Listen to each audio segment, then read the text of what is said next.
जय हिंद दोस्तों, स्वागत है आप सभी का इस वीडियो में। तो एंशिएंट हिस्ट्री का नया कोर्स लॉन्च किया जा रहा है आज। कहां पर? एमएम एकेडमी ऐप पर। तो इसीलिए एमएम एकेडमी ऐप को जल्द से जल्द इंस्टॉल कीजिए आपके मोबाइल फोन में। कहां आपको लिंक मिलेगी? डिस्क्रिप्शन में भी रहेगी, उसी के साथ साथ कमेंट सेक्शन में भी पिन की हुई रहेगी और हर ही जगह पर आपको जो लिंक है वो मिल जाएगी। और एमएम एकेडमी ऐप पर बहुत सारे कोर्सेस ऑलरेडी चल रहे हैं। अब यहाँ पर एंशिएंट हिस्ट्री का कोर्स भी आ रहा है जो कि काफी कॉम्प्रिहेंसिव रहने वाला है। देखिए, काफी आसान तरीके से इस कोर्स को मैं बना रहा हूँ। मतलब इसमें टोटल अगर आप देखो तो हमें लगभग 25 लेक्चर्स देखने को मिलने वाले हैं और पूरे अगस्त महीने में ये सारे लेक्चर्स खत्म हो जाएंगे। मतलब अगस्त महीने में पूरा एंशिएंट हिस्ट्री जो है वो कंप्लीट हो जाएगा। और ये जो एंशिएंट हिस्ट्री है ये अलग अलग सोर्सेस से बनाया जा रहा है, जिससे कि आपको बहुत ज़्यादा बेनिफिट मिलेगा, बहुत ज़्यादा फायदा मिलेगा। और एग्जाम ओरिएंटेड ये कोर्स रहने वाला है, तो इसीलिए आपको और कोई भी सोर्स रेफर करने की जरूरत नहीं रहेगी। जी हाँ, और कोई भी सोर्स रेफर करने की जरूरत नहीं रहेगी। ये और पीडीएफ अगर आप देख लेते हो तो आपका पूरा एंशिएंट हिस्ट्री जो है वो कवर हो जाएगा।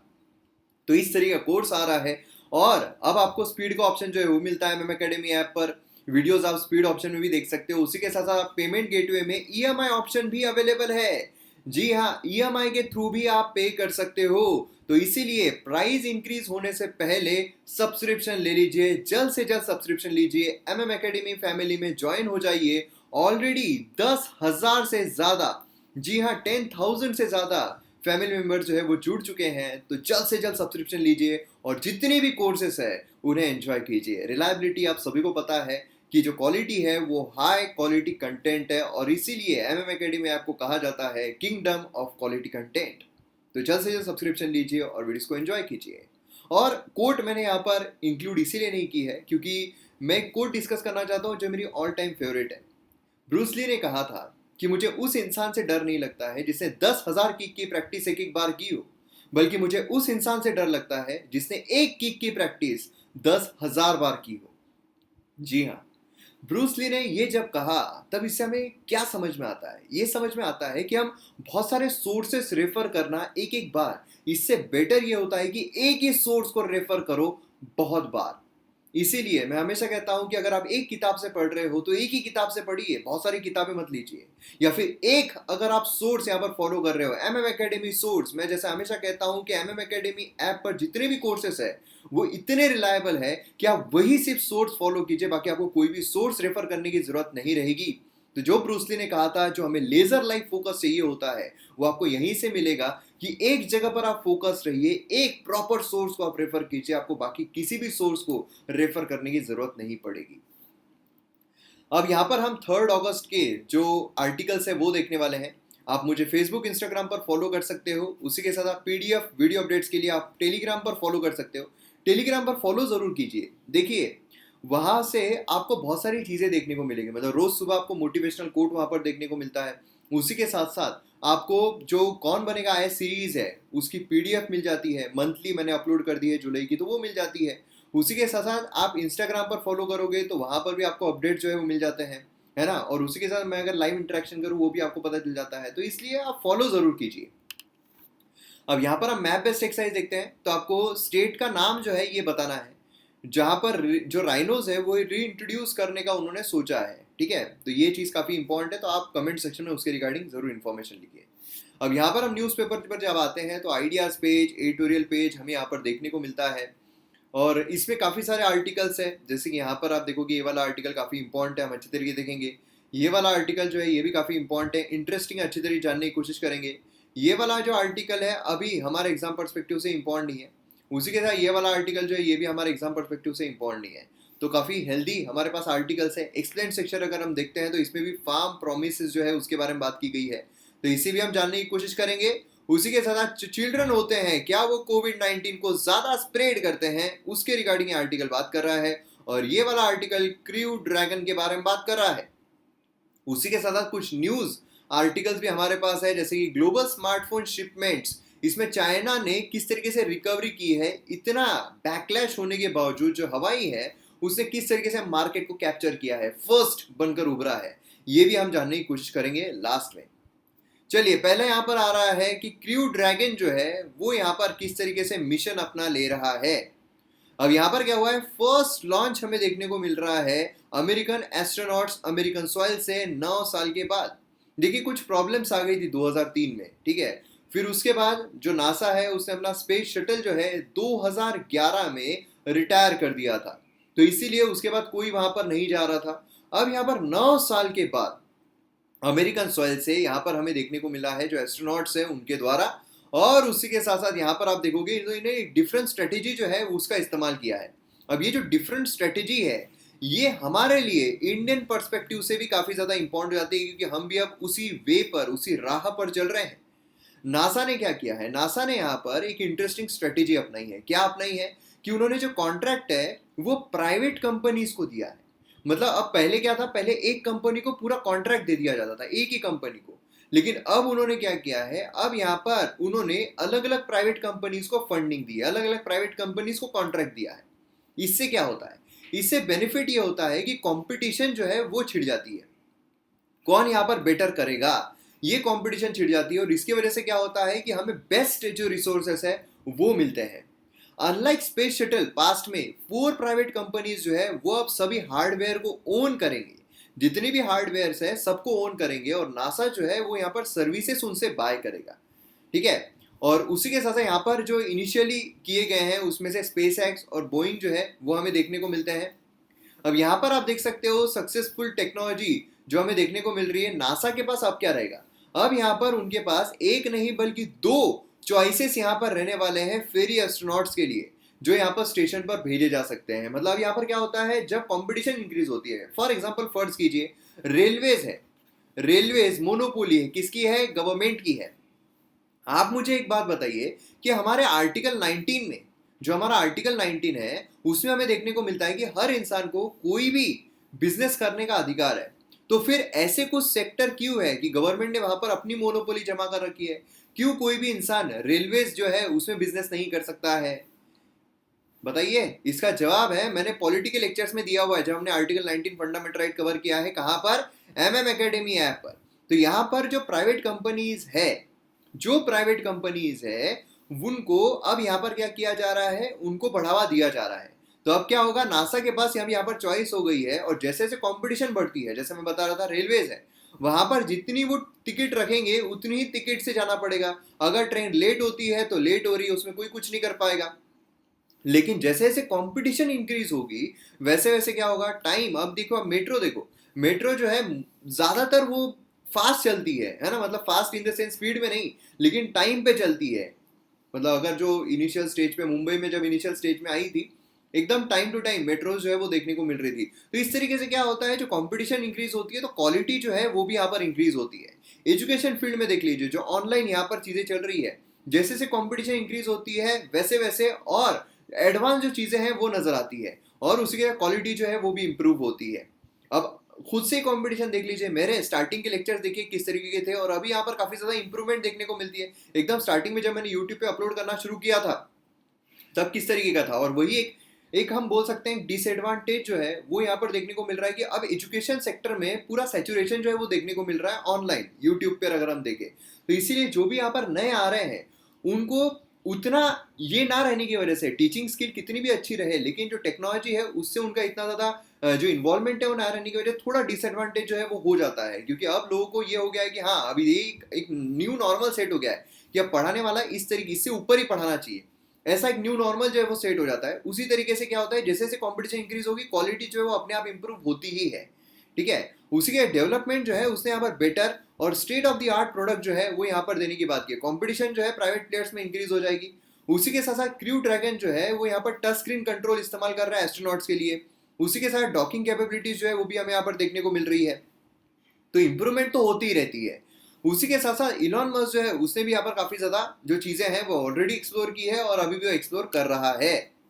अब इससे क्या होगा, यहाँ पर आप देख सकते हो स्पेस एक्स ड्रैगन, ठीक है। यहाँ पर आप देख सकते हो जो भी इंपॉर्टेंट चीजें हैं, इतनी ज्यादा इंपॉर्टेंट नहीं लेकिन फिर भी एक नजर आप इस पर डाल सकते हो। तो यहाँ पर शटल, अनलाइक शटल, जो शटल नॉर्मली होते हैं, अनलाइक उसके एस्ट्रोनॉट जो है वो सेफली इजेक्ट करे जा सकते हैं, ठीक है, अगर कुछ गलती होती है तो। मतलब जो चैलेंजर डिजास्टर हुआ था, ठीक है, उसमें क्या हुआ था, जो फ्यूल टैंक है उसके वजह से काफी डेथ हमें देखने को मिली थी, उसमें माल फंक्शनिंग हुआ था जिसकी वजह से काफी एस्ट्रोनॉट जो है जो बोर्ड पर थे उनकी डेथ हो गई थी। लेकिन अब अगर ऐसा कोई भी माल फंक्शनिंग होता है तो फिर यहाँ पर क्या होगा, यहाँ पर सेफ्टी डिटैच किए जा सकते हैं, खुद को डिटैच कर सकते हैं, जिससे कि अब उनकी डेथ नहीं होगी। ये एक बेनिफिशियल चीज हमको देखने को मिलती है। और ये किसके वजह से होगा, प्राइवेट प्लेयर जो है उन्हें इन्वॉल्व किया गया है, कंपटीशन बढ़ रही है कि हम यहाँ पर न्यू फीचर ला रहे हैं, हम यहाँ पर एडवांसमेंट ला रहे हैं, हम यहाँ पर ये चीज ला रहे हैं, हम यहाँ पर वो चीज ला रहे हैं। ये चीजें हमें यहाँ पर देखने को मिलती है। मोर सिग्निफिकेंटली कॉस्ट जो है वो भी सिग्निफिकेंटली लोअर रहने वाली है। ये भी एक चीज काफी ज्यादा इंपॉर्टेंट है। प्राइवेट प्लेयर बढ़ते हैं, कॉस्ट कॉम्पिटिटिव होती जाती है। देखिए बाकी इसके कंपैरिजन में बाकी जो ऑनलाइन प्लेटफॉर्म देखिए कहाँ 50,000, यहाँ पर देखिए आप जो एमएम एकेडमी ऐप है 7,000 एक साल का, 7,000 सिर्फ आपको मिल रहा है। मतलब कितना कम है, उसमें भी आपको ईएमआई ऑप्शन जो है वो मिल रही है। तो ये चीज देखने को मिलती है जो कॉस्ट कॉम्पिटिटिवनेस है। अब यहाँ पर ये जो मैं एग्जांपल्स दे रहा हूँ जिससे कि आप रिलेट कर सको कि क्या यहाँ पर फायदा एक्चुअल में होता है। अब यहाँ पर ह्यूमन काइंड एस्पिरेशन जो है स्पेस में, पर्टिकुलरली जो सोलर सिस्टम को एक्सप्लोर करना है, तो ये कॉस्ट के वजह से रिस्ट्रिक्ट होती थी, ना कि टेक्नोलॉजी के। टेक्नोलॉजिकल एडवांसमेंट तो हमारे पास बहुत है, लेकिन कॉस्ट, अब यहाँ पर क्या हो रहा है, अब कॉस्ट जो है वो भी कम हो रही है। इसके वजह से क्या होगा, एक्सप्लोरेशन जो है काफी ज्यादा बढ़ जाएगा। एलन मस्क जो है उसने तो ये भी बोला हुआ है कि मार्स में हम यहाँ पर फेरीज लगाएंगे कि वहां पर लोग जो है वो जाते रहेंगे। ठीक है, तो इससे क्या होगा, यहाँ पर डायरेक्शन जो है कमर्शियल स्पेस ट्रैवल में वो भी यहाँ पर आसान हो जाएगी। अब यहाँ पर आप देख सकते हो जो स्टारशिप है उसकी कॉस्ट यहाँ पर रिड्यूस हो सकती है मार्स पर जाने की 99% तक। जो यहाँ पर कॉस्ट लगाई जा रही है वो लगाई जा रही है 2 से 3 करोड़ की, कि कोई यहाँ पर जा पाए तो 2 से 3 करोड़ जो है वो लगाया जा रहा है मार्स पे जो भेजा जाएगा। तो इस तरीके से पूरा पर्सपेक्टिव जो है वो हमें देखने को मिल रहा है। अब कंक्लूजन इससे हम क्या निकाल सकते हैं, कंक्लूजन ये है कि यूएस गवर्नमेंट जो है उन्होंने यहाँ पर हार्डवेयर इन हाउस डेवलप करने की कोशिश की, लेकिन अब प्राइवेट एंटिटीज को उन्होंने दिया है जिससे कि काफी बेनिफिट हो रहा है। ठीक है, अब यहाँ पर कोई इंसेंटिव जो है कंपनी को वो प्रोवाइड नहीं किया जा रहा है। आप हमें यहाँ पर हार्डवेयर दीजिए और हार्डवेयर के हिसाब से जितनी भी सर्विस कॉस्ट होती है तो वो हम आपको पे कर देंगे। ठीक है, ये चीज हमें देखने को मिल रही है। अब यहाँ पर इंडिया जो है उसके लिए क्या है, इंडिया ने भी यहाँ पर कोशिश की है। इंडिया भी कोशिश कर रहा है कि अब जो इसरो है ना, इसरो मतलब पूरी तरीके से गवर्नमेंट ओरिएंटेड, गवर्नमेंट की फंडिंग आएगी तो वो जा पाएंगे। अगर आप मिशन मंगल आपने मूवी देखी होगी उसमें पता चलता है किस तरीके से जो पैसा है, फंडिंग है, उसकी प्रॉब्लम्स आती है। लेकिन अब यहाँ पर जब प्राइवेट प्लेयर्स को दे दिया जाएगा तो उससे क्या होगा, इससे प्राइवेट प्लेयर्स इन्वॉल्व होंगे, ज्यादा कॉम्पिटिटिवनेस हो जाएगी और उसी के साथ साथ आप जो सस्ते इसमें जो चीजें हैं वो मिल जाए, और जो पैसा है वो भी अब यहाँ पर फंडिंग जो है वो मिल पाएगी। बहुत सारे प्राइवेट प्लेयर्स ऐसे रहेंगे जो बहुत सारा पैसा इंड्यूस करेंगे, है ना। तो यहाँ पर फाइनेंशियल इंसेंटिव जो है वो यहाँ पर ट्रांसपेरेंट रहना चाहिए, वर्थवाइल रहना चाहिए। उसी के साथ साथ ज्यादा एडिक्वेट कैपिटल जो है टेक्नोलॉजिकल डेवलपमेंट के लिए रहना चाहिए, जिससे क्या होगा हम ज्यादा चीजें यहाँ पर अचीव कर सके। ये इंडिया के लिए चीज हमें देखने को मिलती है। नेक्स्ट यहाँ पर है pedagogy for the new India, मतलब बेसिकली एजुकेशन पॉलिसी के बारे में बात की जा रही है। Education policy, new education policy जो है 2020 की, उसके रिगार्डिंग हमने 2 लेक्चर्स में कॉम्प्रहेंसिव तरीके से देखा है, 2 लेक्चर्स में। इसीलिए ये हम शॉर्ट में देखेंगे, हम ये फास्ट जाएंगे क्योंकि हमने ऑलरेडी काफी वक्त इस पर इन्वेस्ट कर लिया है। देखिए जो भी हम पढ़ाई पर करते हैं वो खर्च नहीं होता है, वो इन्वेस्टमेंट होती है। और जो भी हम पढ़ाई से रिलेटेड, हमारे ड्रीम से रिलेटेड चीज़ों पर खर्च करते हैं वो खर्च नहीं होता है, वो इन्वेस्टमेंट होता है। और इसीलिए कहा जाता है कि आप इन्वेस्टमेंट कीजिए जिससे कि आपको हाई रिटर्न्स मिले। तो यहाँ पर क्या है कि जो एजुकेशन पॉलिसी उस पर हमने बहुत अच्छा खासा वक्त जो है वो इन्वेस्ट किया हुआ है, 1 घंटे ज़्यादा अगर हम टोटल कैलकुलेट करें तो किया हुआ है, इसलिए हमें इस पर और डिटेल में जाने की ज़रूरत नहीं है। तो यहाँ पर क्या बोला गया है उसे हम फास्ट में जानने की कोशिश करेंगे। तो यहाँ पर डॉक्यूमेंट अगर हम देखें तो काफ़ी अच्छा खासा हमें देखने को मिल रहा है। रूरल एरिया जो है उसमें भी काफ़ी सारी चीज़ें हमें यहाँ पर एडवांसमेंट देखने को मिल सकती है। तो यहाँ पर जब हम देखते हैं तो जो इनिशिएटिव्स है जैसे कि नीति आयोग का school education quality index, sustainable action for transforming human capital in education, है ना, ये जो चीज़ें हैं इसने भी काफ़ी हेल्प की है ये एजुकेशन पॉलिसी को ड्राफ्ट करने में। अब यहाँ पर एक्सटेंसिवली फोकस किस पर किया जा रहा है, यूनिवर्सलाइजेशन किया जा रहा है, अर्ली चाइल्डहुड से हायर एजुकेशन तक यूनिवर्सलाइजेशन किया जा रहा है। ऐसा नहीं है कि अब तुम अलग देखोगे तुम अलग देखो, भैया सब एक तरीके का देखेंगे, सब एक तरीके से पढ़ेंगे। और उसी के साथ साथ अब यहाँ पर पहले जो हमारा 10+2 था, मतलब क्या है 6 से लेकर तो 16 साल तक, प्लस यहाँ पर 2 साल, मतलब टोटल हो गया 18 साल, ये था। लेकिन अब इसे चेंज करके क्या किया गया है, 5+3+3+4, मतलब यहाँ से क्या है 3 साल से शुरू हो रहा है, 3 से लेके 8, फिर 8 से लेके 11, 11 से लेके 14, 14 से लेके 18, इस तरीके से टोटल 18 साल तक का जो है वो हमें देखने को मिल रहा है। तो अब क्या हुआ है, पहले जो 3 साल के बच्चे फॉर्मल एजुकेशन में नहीं आते थे अब वो भी फॉर्मल एजुकेशन में आएंगे। है ना। उसी के साथ साथ यहाँ पर क्या है, 2 core out of school children यहाँ पर इंटीग्रेट किए गए हैं, ये एक बेनिफिट देखने को मिल रहा है। सोशियो इकोनॉमिक डिसएडवांटेज ग्रुप जो है उनके लिए यहाँ पर चीजें लाई गई है, जैसा हमने देखा था कि जो SC ST OBC economically backward होंगे तो उनके लिए भी यहाँ पर प्रोविजंस लाए जा रहे हैं एजुकेशन सेक्टर में। उसी के साथ साथ यहाँ पर आप देखोगे तो जो फाउंडेशनल लिटरेसी और न्यूमर्सी है वो इसमें इंक्लूड की गई है, जिससे क्या होगा, बहुत सारे बच्चे जो पढ़ नहीं पा रहे थे, हमने ऐसा रिपोर्ट देखी थी, देखिए डॉट्स कनेक्ट करना पड़ता है हमें, ऐसा नहीं होता कि ये हम पढ़ रहे तो यही, बाद में हमें ऐसे रिपोर्ट, ये सारी नेशनल एजुकेशन रिपोर्ट होती है, सारी रिपोर्ट जो है वो देखनी होती है। तो ऐसे रिपोर्ट में हमने देखा था बहुत सारे ऐसे बच्चे हैं जो 7th स्टैंडर्ड में है, 10th स्टैंडर्ड में है, लेकिन वो 5th स्टैंडर्ड का जो प्रॉब्लम है सॉल्व नहीं कर पा रहे हैं।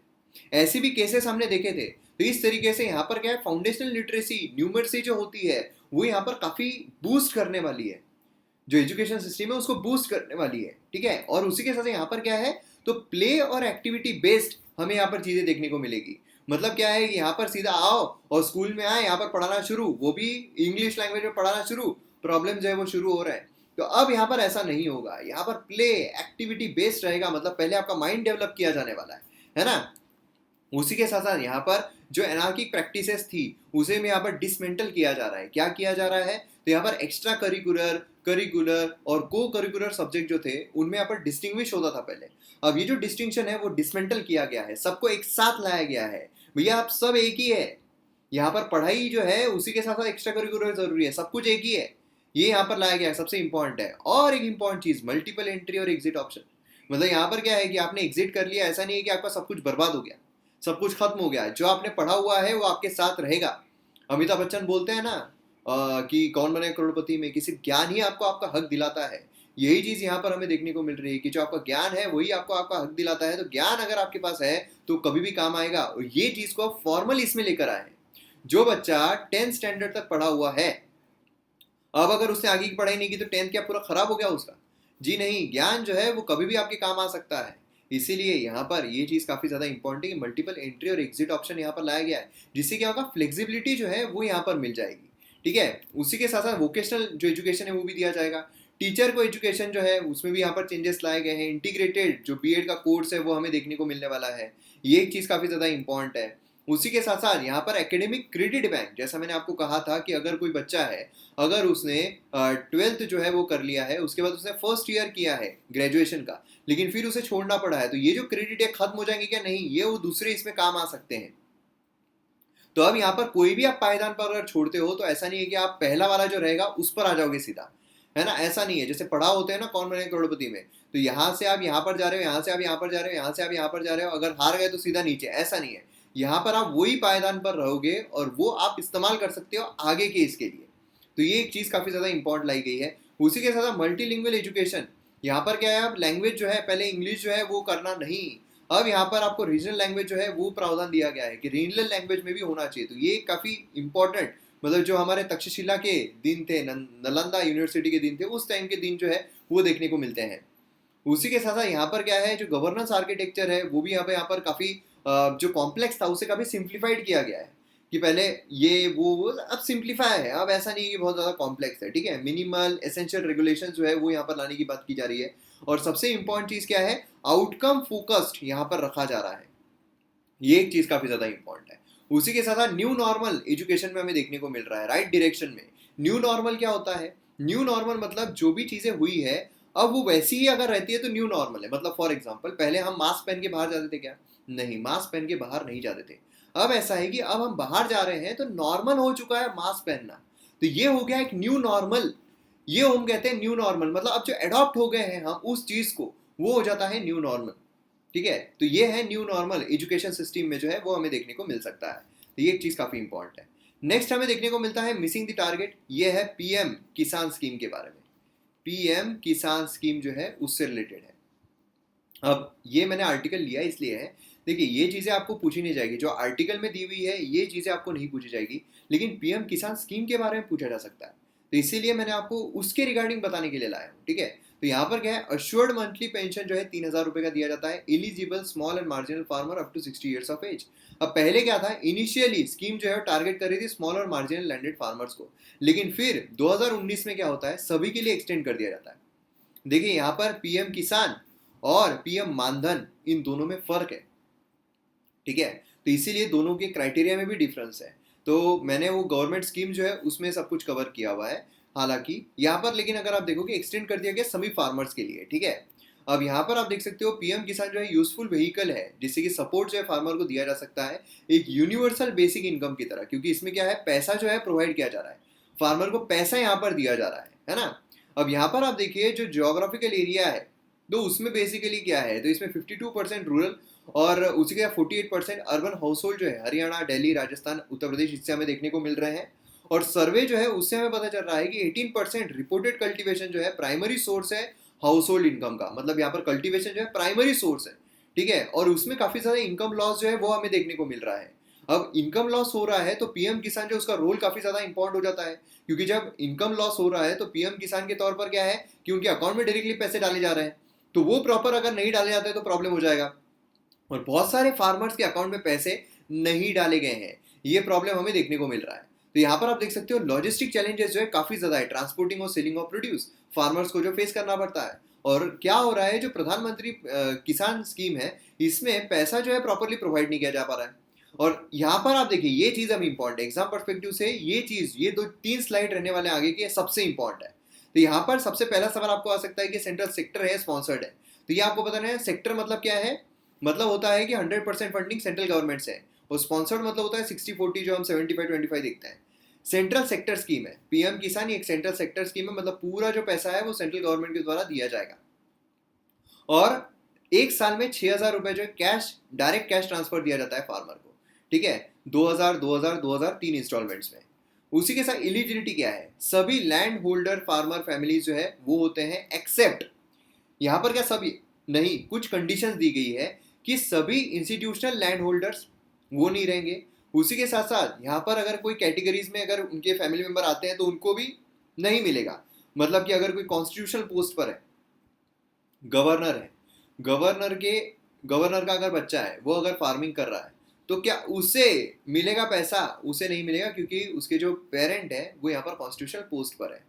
और आगे भी नहीं मिलेगा क्योंकि फॉर्मर वो कॉन्स्टिट्यूशनल पोस्ट पर रहे, या फिर अगर कोई गवर्नमेंट जॉब पर रहते हैं, एमएलए है, एमपीज है, उनको भी यहाँ पर नहीं मिलेगा, ठीक है। तो ये भी चीज़ काफ़ी इंपॉर्टेंट है। रिटायर्ड ऑफिसर्स है, एम्प्लॉयज़ है, उनको भी नहीं मिलेगा।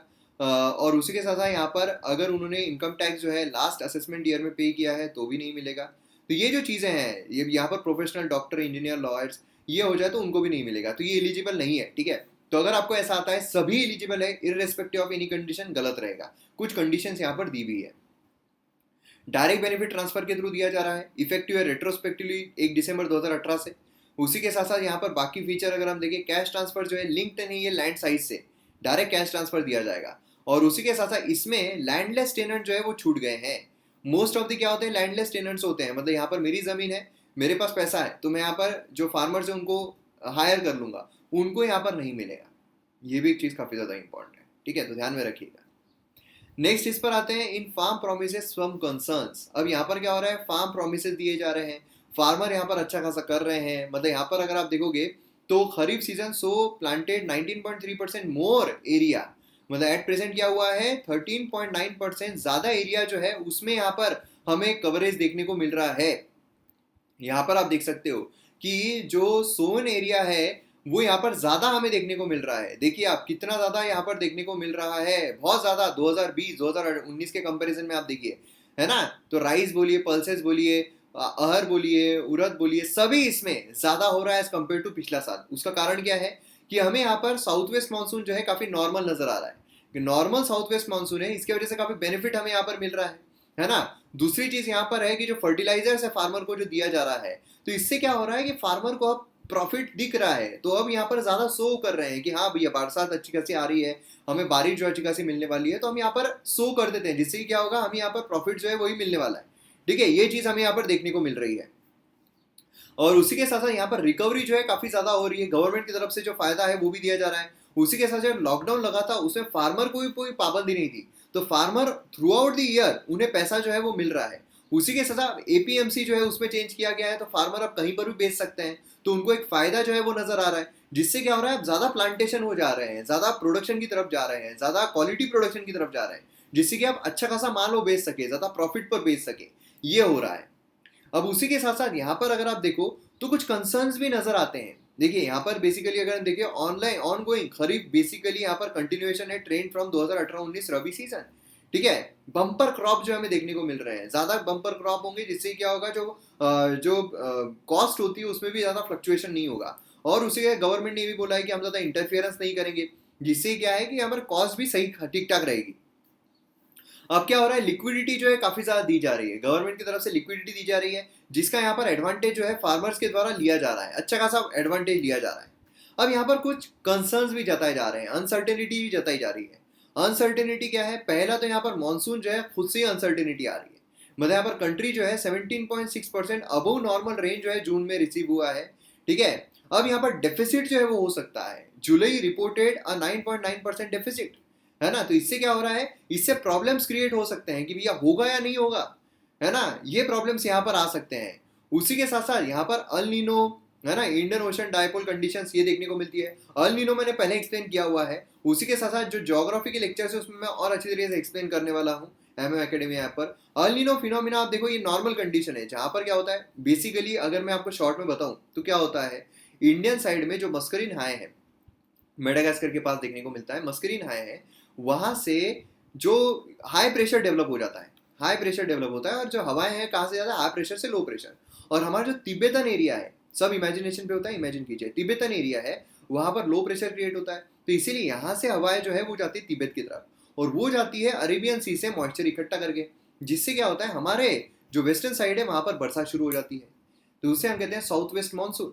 ठीक है, ऐसा होता है। लेकिन क्या होता है कि जब अल्नीनो हो जाता है उस टाइम पर ये वीक हो जाता है और मस्करीन हाई पर हाई प्रेशर क्रिएट नहीं हो पाता है, जिससे हवाएं जा नहीं पाती है, वहां पर ब्रेक क्रिएट हो जाता है, जिससे कि रेनफॉल नहीं हो पाता है या कम रेनफॉल होता है। ठीक है, अब सेकेंड जो थ्रेट है वो है डेजर्ट लोकस्ट का। लोकस्ट हमने बहुत बार देखा हुआ है, लोकस्ट जो है वो घूम रहे हैं और झुंड में घूमते हैं, बहुत ज्यादा झुंड में होते हैं, इंसेक्ट्स होते हैं, और इंडो पाकिस्तान से जा रहे हैं। आप यहाँ पर देख सकते हो कि यहाँ से मोस्टली वो इधर जाते हैं। ठीक है, लेकिन यहाँ पर क्या है, यहाँ पर उनकी ब्रीडिंग वगैरह जो है वो नहीं हो पाती है, और फिर उसको खाने को चाहिए होता है। तो यहाँ पर क्या हुआ, रेनफॉल जो है साइक्लोन की वजह से बोलिए, कोई भी इससे बोलिए, तो यहाँ पर क्या हुआ, रेनफॉल जो है वो हमें ज़्यादा देखने को मिला, जिसकी वजह से क्या हुआ कि यहाँ से वो घुसना शुरू कर दिए, और अच्छा खासा ही घुसना शुरू कर दिया उन्होंने। तो ये चीज़ हमें यहाँ पर देखने को मिली है। ठीक है, प्रॉब्लम जो है काफ़ी ज़्यादा हो गया है, और उसी के साथ साथ यहाँ पर क्या हुआ, ब्रीडिंग जो है वो भी काफ़ी ज़्यादा उन्होंने कर ली।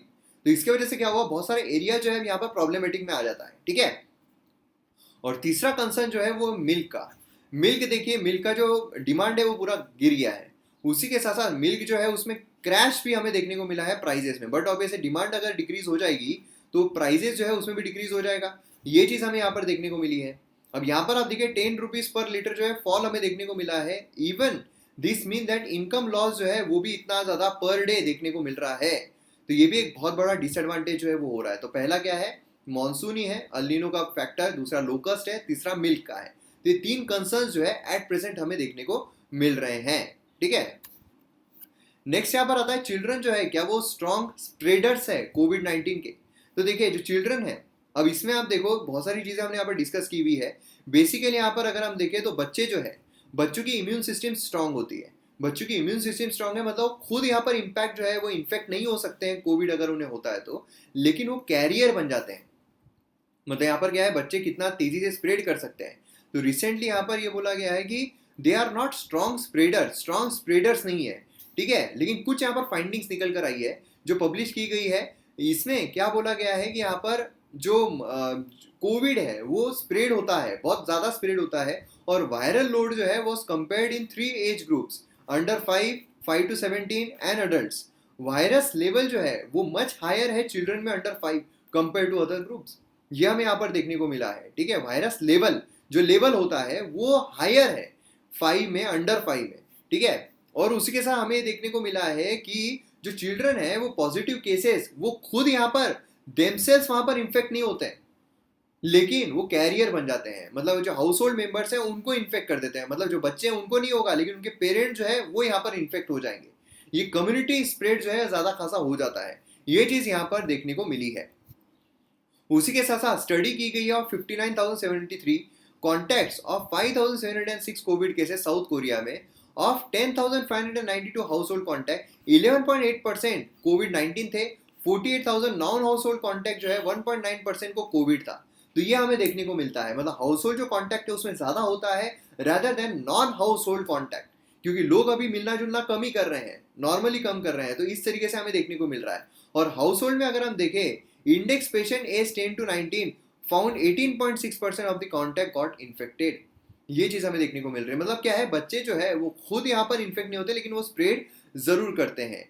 ठीक है, नेक्स्ट यहाँ पर आ रहा है कि इतने बैकलैश के बाद भी चाइनीज टेक फर्म जो है हवाई, वो कैसे यहाँ पर टॉप स्मार्टफोन मेकर इमर्ज होकर आई है।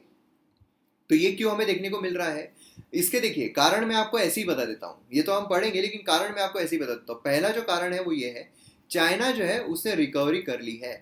जो इकोनॉमिक लॉस हो रहा था पेंडेमिक की वजह से, बाकी कंट्रीज रिकवर नहीं कर पाई है, लेकिन जो चाइना है उसने रिकवर कर लिया है और वहां पर इसका काफी ज्यादा सेल है, 47% के आसपास हमें इसका शेयर देखने को मिलता है, इसलिए ये ज्यादा रिकवर्ड हो पाई है। उसी के साथ ग्लोबल बैकलैश यहाँ पर हुआ है और उसी के साथ हम यहाँ पर देख सकते हैं कि टॉप स्मार्टफोन मेकर जो है वो इमर्ज हुआ in terms of global device shipments. ठीक है, दूसरा यहाँ पर हमें देखने को मिलता है सैमसंग, फिर उसके बाद हमें एप्पल जो है वो देखने को मिलता है। यहाँ पर आप देख सकते हो अलग अलग जो रहे हैं। यूएस प्रेशर उसने हवाई को अभी तक स्टॉप नहीं कर पाया है, ये हमें यहाँ पर देखने को मिल रहा है। ठीक है, और एप्पल अगर हम देखें थर्ड पोजीशन पर हमें देखने को मिल रही है। ओके, उसी के साथ हवाई जो है उसे कैसे मैनेज किया यहाँ पर टॉप स्पॉट लाने का, मैंने जैसे आपको कहा था यूनिक मार्केट सिनारियो जो कोविड-19 की वजह से क्रिएट हुआ है। जो चाइना है वो तो रिकवर्ड हो गया है as compare to Latin America, हम बोले यूरोप बोले, लेकिन अभी तक वो रिकवर नहीं हो पाए हैं। तो यहाँ पर आप देखिए चाइना स्मार्टफोन शिपमेंट जो चाइना में डिक्लीन हुआ है 17% ईयर ऑन ईयर। ठीक है, लेकिन क्या हुआ है कि यहाँ पर आप देखोगे तो जो हवाई है उसका यहाँ पर ऑलमोस्ट 47% जो है मार्केट है चाइना में। अब चाइना जब रिकवर्ड हो गया है, चाइना का जब मार्केट रिकवर्ड हो गया है तो बट ऑब्वियसली उसको बेनिफिट मिलेगा, लेकिन बाकी का मार्केट रिकवर्ड नहीं हुआ है आउट ऑफ कंट्री का, तो उनको स्मार्टफोन्स को यहाँ पर बूस्ट नहीं मिल रहा है। इसीलिए हवाई जो है टॉप मोस्ट पोजीशन जो है यहाँ पर, मतलब वो यहाँ पर ऊपर जाकर नहीं बल्कि बाकी नीचे आकर ऐसा यहाँ पर हमें देखने को मिल रहा है। क्लियर है। उसी का इंडिया का स्मार्टफोन मार्केट अगर हम देखें तो इतना अच्छा खासा हमें देखने को नहीं मिल रहा है। अगर हम देखें तो टॉप 5 में मोस्टली हमें चाइनीज जो है वही देखने को मिलता है, एक सैमसंग आता है लेकिन बाकी चाइनीज जो कंपनीज है वही देखने को मिलते हैं। तो अब देखना होगा आगे आने वाले दिनों में जो हम ये कर रहे हैं कि हमें आत्मनिर्भर बनना है तो कितना हम यहाँ पर कर सकते हैं, देखने वाली बात होगी। उसी के साथ आपको आईपीएल का पता होगा, आईपीएल यूएई में होने वाला है और स्पॉन्सरर जो है वो मोस्टली चाइनीज कंपनीज ही हैं। तो बड़े बड़े लोग नहीं कर रहे हैं, छोटे छोटे लोगों से अपेक्षाएं कर रहे हैं, क्या चल रहा है मतलब। तो यहाँ पर हम आते हैं हमारे मैप बेस्ड एक्सरसाइज पर। इसका जो जवाब है वो है उत्तराखंड। ठीक है, उत्तराखंड इसका जवाब है। तो यहाँ पर हमारा वीडियो खत्म होता है। वीडियो पसंद आया तो शेयर जरूर कीजिए, एमएम एकेडमी आपको सब्सक्राइब जरूर कीजिए। मिलते हैं अगले वीडियो में। जय हिंद।